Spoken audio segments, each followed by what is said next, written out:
La majorité des investisseurs pensent que Bitcoin est purement spéculatif et qu'il monte parce que les gens l'achètent. Mais si je vous montre qu'il existe une structure mathématique derrière son évolution depuis 2009, une structure tellement stable qu'on peut quasiment tracer les zones de panique et d'euphorie à l'avance, eh bien c'est ce que je vais vous montrer dans cette vidéo. L'indicateur le plus fascinant que j'ai jamais construit sur Bitcoin. Avant toute chose, avant de commencer la vidéo, n'hésite pas à t'abonner, à me mettre un like et un commentaire. Et de la même manière, si tu souhaites me rejoindre sur mon Telegram crypto ou trading 100% gratuit, tu as les liens dans la description de la vidéo. N'hésite pas à aller y faire un tour, je pense que tu vas y trouver ton bonheur. Et nous, sans plus tarder, on va commencer la vidéo. Allez, c'est parti, on va commencer la vidéo. Donc, on va parler dans un premier temps du problème des analyses classiques sur Bitcoin. Et en gros, on va répondre à la question pourquoi les gens galèrent en majorité sur l'analyse de Bitcoin, d'Ether, mais là, on va parler de Bitcoin dans cette vidéo. Le premier point qu'il faut comprendre, c'est que Bitcoin, il ne va pas évoluer comme une action classique, parce qu'on suit une logique qui est exponentielle. Donc, les graphiques normaux qu'on peut utiliser, ils sont vite limités. Si par exemple on va avoir de l'historique ici sur 2013, 2014, voire même 2017, 2018, avec un graphique normal, on a une vision, on a un visuel qui est vachement limité en termes d'analyse. Et ça pénalise l'analyse, la modélisation et la visualisation qu'on peut avoir de notre graphique sur Bitcoin et donc, in fine, de notre analyse. L'exemple est simple, hein, quand tu as un actif qui passe de 1 dollar à 100 000 dollars, forcément, si tu regardes sur une échelle classique, tu n'auras pas vraiment une représentation réelle de l'évolution du cours de l'actif. Et c'est là que du coup, la Power Law va être vachement intéressante, parce que même si on reste sur un actif avec un affichage classique, quand on va ajouter l'indicateur de la Power Law, les indicateurs de la Power Law, à ce moment-là, on va avoir directement un visuel qui claque, qui est clairement défini et qui nous donne une information qui va à l'essentiel à partir du moment où on ajoute l'indicateur sur le graphique. Donc évidemment, le meilleur affichage possible pour Bitcoin, c'est un affichage en logarithmique. Ici, on a la possibilité de le faire sur TradingView. Et là, effectivement, quand on regarde en logarithmique, on voit vraiment cette exponentielle, cette croissance exponentielle de Bitcoin. Et on a une représentation fidèle de toutes les hausses et de toutes les baisses avec une échelle qui nous permet de le visualiser de manière beaucoup plus concrète. Et là où effectivement une analyse classique ne peut pas nous permettre de voir ce qui s'est vraiment passé dans le passé, en tout cas avec un affichage classique, sur tous ces actifs-là, donc les bitcoins, les Ethers, les Monero et compagnie, c'est mieux de passer sur une analyse en logarithmique, donc un affichage des graphiques en logarithmique. Bon, maintenant on va ajouter l'indicateur, enfin les indicateurs de la Power Law et on va voir déjà dans un premier temps qu'est-ce que la Power Law. Parce que évidemment avant de parler des indicateurs, il faut savoir de quoi on parle. Alors pour faire simple, une Power Law c'est une croissance qui ralentit progressivement mais qui continue pendant très longtemps. Okay. Si on fait une comparaison classique, on va parler des réseaux sociaux, on va parler d'une population, population mondiale, population d'un pays, Internet ou la propagation d'un virus. On a une croissance qui ralentit progressivement. Un virus, au début, il contamine beaucoup de personnes, puis au fur et à mesure, il y a de plus en plus de personnes contaminées, donc la contamination, enfin le taux de contamination baisse, mais la contamination continue. Donc on a un ralentissement qui est progressif, mais qui continue quand même. C'est-à-dire que même si la propagation et la contamination ralentit, on continue d'avoir de nouveaux contaminés. Donc c'est exactement le même principe, le même modèle qu'on essaye de mettre en place avec une Power Law. En tout cas, la Power Law permet de modéliser ce type de système. Maintenant, la question qu'on peut se poser, c'est « Ok, mais c'est quoi le rapport avec Bitcoin ?» Et c'est là où on va voir que ça prend absolument tout son sens. Le premier point sur Bitcoin, c'est l'adoption du réseau. Le nombre d'adresses sur Bitcoin grandit selon une Power Law. Et c'est ça qui est intéressant à comprendre. Bitcoin, c'est un réseau. Plus le réseau grandit, plus il attire de nouvelles personnes. Au tout début, 2013, 2014, premier cycle, il n'y a pas beaucoup de monde sur Bitcoin à cette époque-là. C'est vraiment les initiés, les geeks, les personnes de l'idéologie cypherpunk qui sont positionnés sur les crypto-monnaies, les crypto-actifs à ce moment-là. Ensuite, 2017-2018 arrive, on a une première grande vague d'adoption où on a de plus en plus de personnes qui s'y intéressent, mais ça reste encore marginal. 2020-2021, là on a vraiment une adoption grand public, retail, avec de plus en plus de personnes qui se positionnent sur BTC, et ainsi de suite. Donc ce qu'on comprend bien, c'est qu'au fur et à mesure que le réseau grandit, de nouvelles personnes s'intéressent à l'actif. Et cette contamination, cette expansion est par définition exponentielle. Et c'est là où on peut du coup utiliser un principe de power law. Donc évidemment, l'idée c'est pas que Bitcoin soit une maladie, mais c'est que l'information elle se propage dans un réseau qui est humain et de manière similaire. D'accord ? Donc on a vraiment une similitude entre ces différents phénomènes. Le deuxième point qui permet de construire une power law sur Bitcoin, c'est le principe qui dicte que plus un réseau a d'utilisateurs, plus il devient utile. On prend le cas, donc encore une fois, d'Internet, des smartphones, des réseaux sociaux, des systèmes de paiement comme Visa, Mastercard, etc. Donc Bitcoin aurait donc une valeur liée à la taille de son réseau. C'est le principe même de la modélisation de la power law. Et donc ces deux lois ensemble donnent la courbe du prix de Bitcoin. Si on prend donc dans le calcul le nombre d'adresses Bitcoin qui est donc en croissance et qu'on rajoute la croissance du réseau par rapport au nombre d'utilisateurs, on peut donc modéliser une power law. Et c'est là où on en vient sur l'indicateur. Donc l'indicateur nous donne différentes informations. La première information, c'est la ligne centrale qu'on voit ici en blanc, qui est directement la power law. C'est, on va dire, une sorte de trajectoire théorique. C'est la tendance de long terme, ce qu'on appelle la fair value dynamique. En gros, c'est une valeur d'équilibre. Ça nous dit, Bitcoin, si on suit cette trajectoire de long terme, vaut 132 000 $. Donc c'est la valeur d'équilibre de Bitcoin.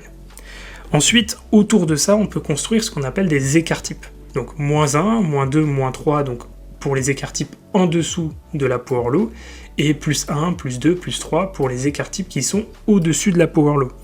Ce que ça veut dire, c'est très simple, c'est que le marché oscille autour d'une tendance. Vous avez une tendance de long terme, et évidemment le marché ne va pas suivre mathématiquement cette tendance. Forcément, il va osciller à la hausse ou à la baisse autour de cette ligne de tendance, de cette moyenne, de cette zone d'équilibre, et parfois on va être survalorisé, et parfois on va être sous-valorisé par rapport à cette ligne de tendance. C'est ce qu'on appelle donc les phases d'euphorie ou les phases de panique, les phases de bull market et les phases de bear market. Ce sont juste des déviations, donc des écarts-types par rapport à la power law. Donc ce qu'il faut comprendre, c'est que quand on est largement situé au-dessus de la power law, on est dans une zone de surchauffe, et à l'inverse, quand on est situé largement en dessous de la power law, on est sur une situation d'opportunité, une situation de sous-évaluation de Bitcoin.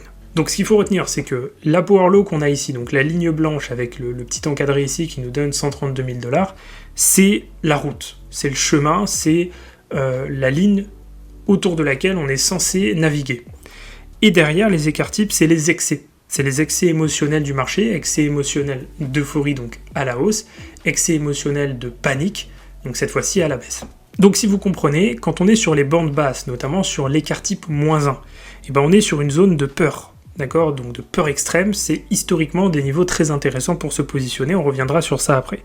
La ligne médiane, c'est l'équilibre, quand on est dessus, on n'est ni survalorisé ni sous-valorisé, c'est la valorisation exacte, équilibrée selon la power law, et quand on est sur une bande haute, comme par exemple ici, et bien cette fois-ci on considère qu'on est dans l'euphorie et que le risque est très élevé, le risque de correction notamment augmente de manière significative. Et on va le voir donc du coup sur les différents cycles qu'on a pu avoir jusqu'à maintenant.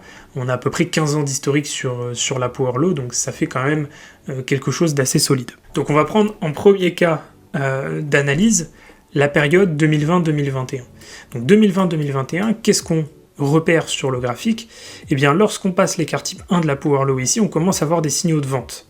On commence à voir plusieurs signaux de vente qui se marquent ici au niveau de l'oscillateur. On a un premier signal de vente ici, puis progressivement, donc toutes les bougies sont colorées en rouge. On a une correction, on revient chercher deux nouveaux signaux de vente, donc ici et là. Derrière, ça nous annonce le top de marché ici et la correction qui arrive derrière. Donc on sait que globalement, à partir de 32-33 jusqu'à 64 et 68 000 $ sur Bitcoin en 2021 et 2020, on avait toutes les raisons de prendre des profits sur ces niveaux-là. A l'inverse, quand on revient ici en dessous de l'écart type 1 de la power law, mais cette fois-ci l'écart type -1, donc en dessous de la power law, sur un niveau de panique, de peur importante sur le marché, et bien cette fois-ci on voit des signaux d'achat se matérialiser au niveau du prix de Bitcoin. Derrière, ça permet d'attraper le point bas et d'aller chercher toute la valorisation derrière. Donc là on a vraiment le cas typique avec une ligne d'équilibre, donc une ligne de tendance de long terme qui est juste ici, donc la power law en blanc, et les écarts types qui ont été travaillés tous les deux et qui ont marqué à chaque fois, donc en tout cas à 3 reprises, des tops de marché et bottom de marché juste ici. Si on prend encore un cas de figure, donc là cette fois-ci on va se retrouver en 2017-2018, qu'est-ce qu'on voit?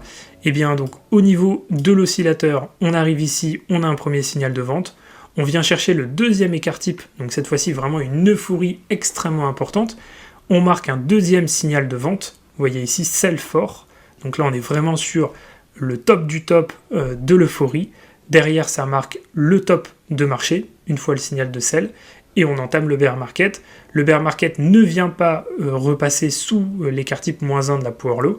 Vous voyez que ici on commence à rebondir, on vient juste le taper ici, et on marque encore une fois le bottom avant de repartir. Il faut savoir qu'il n'y a pas de nécessité particulière de passer sous l'écart type -1.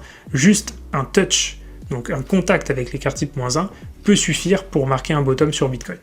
Et ensuite on va prendre donc le dernier cas de figure qu'on a ici, qui est donc le premier cycle, alors un peu particulier forcément puisque la volatilité n'était pas la même, donc ici en 2013-2014, ce qu'on voit c'est la même chose, on vient chercher l'écart type +1, +2, même le +3, là effectivement on enchaîne les signaux de vente, premier signal de vente ici, deuxième signal de vente ici, on obtient le point haut, techniquement une fois que le signal apparaît, on a effectivement le point haut sur Bitcoin, derrière gros bear market, qu'est-ce qui arrive derrière? Dès qu'on passe sous l'écart type -1 de la power low, on a un premier signal d'achat, et derrière c'est to the moon, on a un deuxième signal qui arrive ici, troisième signal qui arrive là, quatrième signal qui arrive ici. Dans tous les cas, le premier signal était le bottom. Alors le bottom technique, il était là à 156$, mais le bottom par rapport à l'indicateur était ici, et ça permet quand même de se positionner par rapport au bottom initial, donc à 150$, ça permet de se positionner aux alentours des 200 à 280$, donc ça restait quand même un excellent point d'entrée quand on voit le mouvement qu'il y a eu derrière sur BTC. Donc là, si on prend ça, donc en 2013, on a globalement un historique de à peu près 15 ans, alors ça ferait plus 12 ans si on prend en compte ça, mais c'est juste qu'on n'a pas les cycles précédents. En réalité, quand on voit vraiment sur l'étude scientifique de la Power Law, on a 15 ans d'historique. Maintenant, je suis obligé de préciser un point et de relativiser sur un point avant de conclure cette vidéo. Cet indicateur-là, c'est pas une boule de cristal, c'est-à-dire qu'on n'est pas en train d'essayer de prédire le court terme, on n'est pas en train de dire Bitcoin ira exactement à tel niveau, Bitcoin fera exactement tel mouvement ou tel mouvement. Encore une fois, il n'y a aucun indicateur, aucun outil, aucun modèle qui permet de prédire à 100% le prochain mouvement, la prochaine dynamique, le prochain régime de marché d'un actif, ça n'existe pas.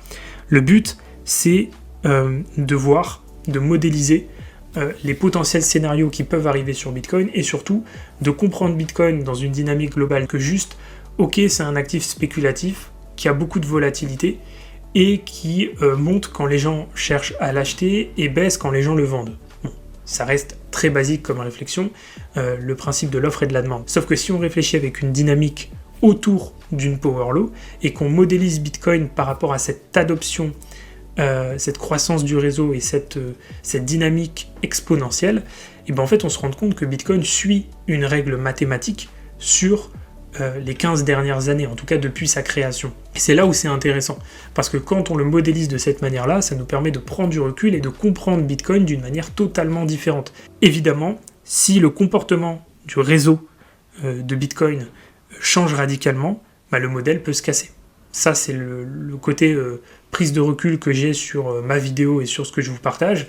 Évidemment, si demain, du jour au lendemain, on a un fork sur Bitcoin, c'est-à-dire l'ensemble du réseau décide de changer quelque chose dans le code de Bitcoin, décide de changer quelque chose dans le fonctionnement de Bitcoin pour une raison X ou Y, peut-être par rapport à l'informatique quantique ou d'autres menaces qui pourraient effectivement menacer le protocole, et bien à ce moment-là, mon modèle sera caduque et ne fonctionnera plus. Maintenant, en 15 ans d'historique, ça n'est jamais arrivé, et comme je le dis, il n'y a pas de 100% sur des indicateurs, on a toujours un risque. Maintenant, on va terminer avec qu'est-ce que je retiens sur Bitcoin pour le moyen long terme quand je regarde l'indicateur de la Power Law. Qu'est-ce que ça me donne comme information? Déjà, l'information que ça me donne, c'est que Bitcoin est sous-valorisé. Sa valeur d'équilibre, la Power Law, est à 132 000$. Ce que ça veut dire, c'est qu'aujourd'hui, on est sous-valorisé sur Bitcoin de l'ordre de 40%. Ce qui n'est pas, encore une fois, catastrophique. On a eu des périodes où c'était beaucoup plus et des périodes où c'était beaucoup moins. Si je prends par exemple cette période ici, donc septembre 2024, on était sous-valorisé au plus bas de 28%. Okay, on est revenu vers l'équilibre, donc la Power Law par la suite. Ce que ça veut dire aussi, c'est que on n'est pas très loin de l'écart type 1 de la Power Law, qu'on a touché juste ici, d'accord? On l'a touché juste à cet endroit-là. Et d'ailleurs, la dernière fois qu'on a fait donc juste un touch sur l'écart type -1 de la Power Law, c'était ici en mars 2020, au moment du Covid. On a touché l'écart type -1 de la Power Law et on est reparti directement derrière. Donc ça, c'est un scénario qu'on voit quand même assez souvent se répéter sur l'écart type -1 qui est touché lors de phases extrêmement volatiles sur le Bitcoin, mais très rarement cassé, et on clôture très rarement en dessous. Maintenant, dans le cas où ça arriverait, puisqu'on est quand même assez proche de l'écart type -1, on l'a touché une première fois, on a rebondi, on pourrait très bien revenir le chercher. J'ai fait le travail, et ce travail je le partage dans mon groupe privé crypto, dans lequel je partage toutes mes analyses par rapport à la Power Law et à d'autres modèles que je peux avoir, d'autres analyses plus complètes que je peux faire dans le groupe privé, donc n'hésitez pas à rejoindre le groupe privé, vous avez le lien dans la description de la vidéo. Ce travail que j'ai fait, c'est de savoir, ok, quand on casse l'écart type -1 de la Power Law et qu'on clôture en dessous, c'est quoi le maximum qu'on peut avoir en dessous de cet écart type -1, c'est-à-dire historiquement on est descendu au maximum jusqu'à où. Et le maximum qu'on a fait c'était entre -25 et -28% avec vraiment un extrême à -30%. Ce qui veut dire que si on prend l'écart type de la Power Law ici, et encore, pour l'instant on est dans cette situation, mais ça dépendra de l'évolution. Si on continue de travailler entre 80 et 90, l'écart type va aussi monter, ce qui veut dire que ça changera un petit peu les données. Mais ça, encore une fois, je ferai un update directement dans la partie groupe privé. Je pourrais aussi le faire dans le groupe public. Pour ceux que ça intéresse sur Telegram, vous avez le lien dans la description. Pour le coup, le groupe public, il est totalement gratuit. Ici, donc, si on prend ce calcul-là, -27%, ça nous amène à peu près aux alentours des 47 et 47 500, 47 000 $. Et si on prend les -30%, ce qui est vraiment l'extrême, ça fait 45 800. Ça nous amènerait au maximum sur ces niveaux-là. Ce qui veut dire que on pourrait maximum tomber à 47 000 $ sur Bitcoin, ça serait vraiment le point bas extrême qu'on pourrait faire, comme en 2013-2014, mais encore une fois, si on prend cet historique-là, ça fait 12 ans que ça ne s'est pas produit. Par exemple, si on prend ici en 2020-2021, le maximum qu'on a fait, c'est -16%. Donc si on devait faire la même chose aujourd'hui, à peu près en termes d'échelle de valeur, on serait aux alentours des 54-55 000 $ sur BTC. Moi, ce que je dis ici, c'est que mon analyse se divise en deux points. Premier point, on sait que l'analyse que j'avais initialement, c'était on a cassé le point bas ici, donc on a invalidé cette structure haussière en weekly. On a validé une nouvelle structure baissière en weekly, donc ici on est en mensuel, mais il faut retenir l'échelle de temps weekly, parce qu'en mensuel, évidemment qu'on est toujours haussier. On a un point bas ici à 15 000, un point haut ici à 125, 126, basta. C'est juste ça, tout ce qu'on est en train de faire ici, c'est une correction pour une continuation haussière. Mais en weekly, on avait un point bas ici, un point haut ici. À partir du moment où on a cassé ce point bas, on est passé baissier en weekly. Et toute cette impulsion baissière devait corriger. Donc je l'avais dit à plusieurs reprises, que ce soit sur TikTok, que ce soit sur Insta, que ce soit sur le groupe public Telegram ou la partie privée évidemment, je l'avais dit à plusieurs reprises, on va corriger l'ensemble de ce mouvement baissier, parce que toutes les impulsions corrigent. Cette impulsion a corrigé ici, cette impulsion a corrigé là, cette impulsion a corrigé, et en fait c'était pas une correction, c'était un retournement de structure, mais c'est le même principe, on a initié une correction, et ainsi de suite. Donc, plusieurs cas de figure, deux cas de figure majoritairement. On sait qu'on devait lancer une correction de l'ensemble de cette impulsion baissière. Maintenant, on sait que Bitcoin fait rarement des V-bottom, c'est-à-dire on part à la baisse, on casse les structures et on repart en V-bottom derrière. Ça, c'est plutôt le SP500, le Nasdaq avec le fameux taco trade de Trump. BTC, lui, met en place des structures plus longues. Là où on voit un point essentiel, c'est que la correction est en train de se mettre en place. Donc le scénario qu'on attendait est en train de se mettre en place. Jusqu'où cette correction peut s'arrêter, pour moi, ce sera plutôt aux alentours des 90 000 $. Une fois qu'on aura tapé ce niveau-là, on a deux possibilités. Première possibilité, on vient retaper l'écart type -1 de la Power Law, comme on l'a fait en 2020 avec le Covid, et on repart direct en ATH sur Bitcoin. Ça serait plus ou moins logique. On reviendrait juste taper l'écart type -1 et ensuite on repart. On aura fait un beau bottom sur Bitcoin avec deux touches sur l'écart type -1. Deuxième cas de figure, on repasse sous le dernier point bas, ici, et on clôture en dessous de l'écart type -1 de la Power Law, donc en dessous de 66 000 $. À ce moment-là, on va marquer des signaux d'achat, comme on l'avait fait ici Au niveau de l'oscillateur, on sera à peu près là, on marquera des signaux d'achat dans cette zone, et ça correspondra au point bas technique sur Bitcoin, comme c'était le cas ici en 2021-2022, pardon. Là on était sur le cycle de 2021-2022.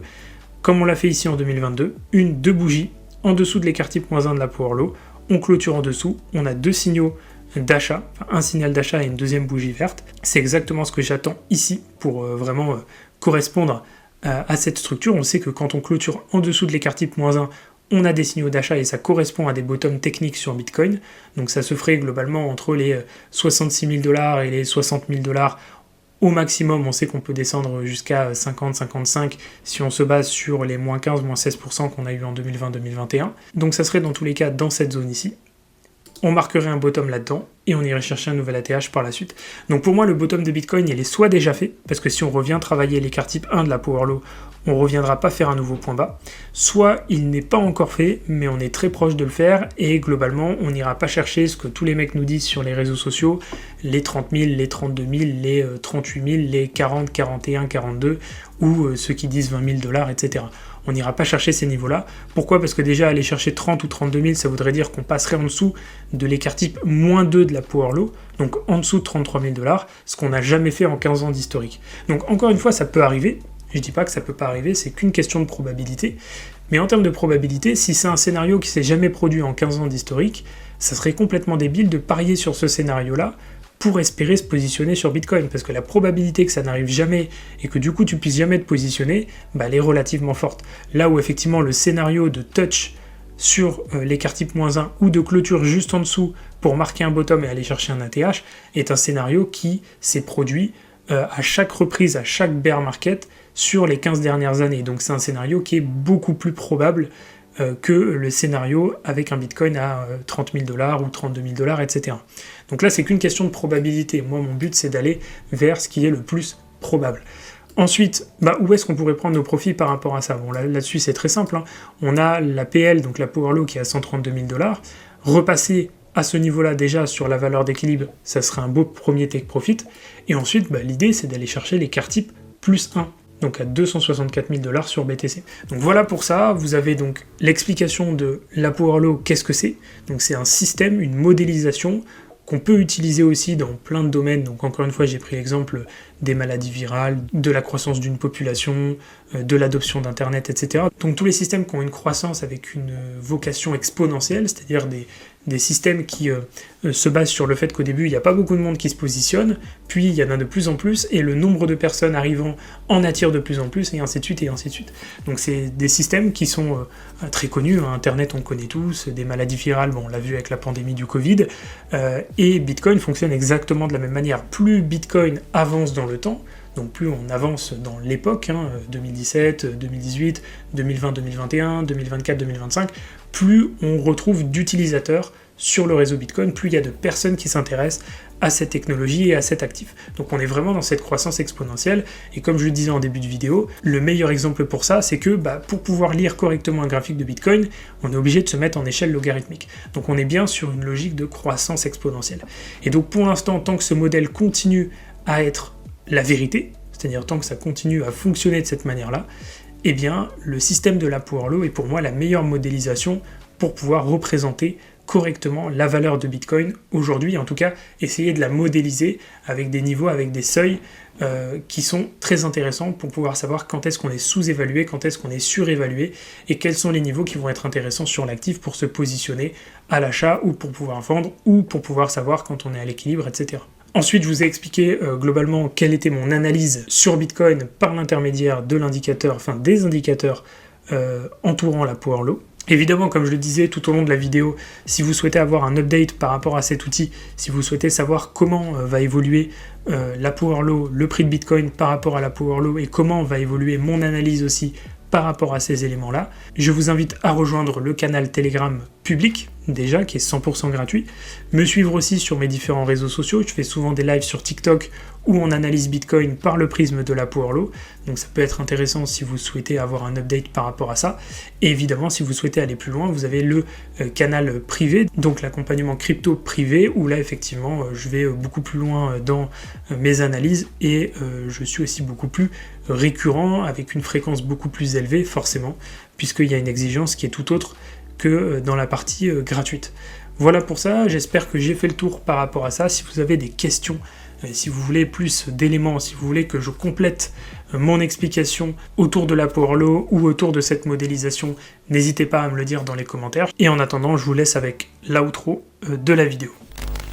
Au final, le plus fascinant avec Bitcoin, ce n'est peut-être pas sa volatilité. C'est le fait qu'au milieu de tout ce chaos, il semble exister une structure mathématique qui reste intacte depuis plus de 15 ans. Alors, évidemment, aucun modèle n'est parfait. Mais comprendre ce type de dynamique, ça permet de prendre du recul sur le bruit du marché. J'espère que cette vidéo vous aura plu. Si c'est le cas, n'hésitez pas à me mettre un like, un commentaire et à vous abonner à cette chaîne YouTube. Ça récompense tout le travail accompli pour cette vidéo. Si vous souhaitez me rejoindre sur mon Telegram, que ce soit la partie crypto ou la partie trading, vous avez tous les liens dans la description. Si vous êtes intéressé par un de mes programmes, que ce soit CryptoPump ou l'art du trading, vous avez tous les liens également dans la description pour vous renseigner là-dessus. De la même manière, si vous souhaitez me suivre sur d'autres réseaux sociaux, vous trouverez aussi toutes les informations dans la description. Sur ce, je crois que j'ai tout dit, je vais vous laisser ici. Je vous souhaite à tous une excellente journée ou une excellente soirée. Et nous, comme d'habitude, on se retrouve dans de prochaines vidéos pour de nouvelles analyses et de nouveaux partages.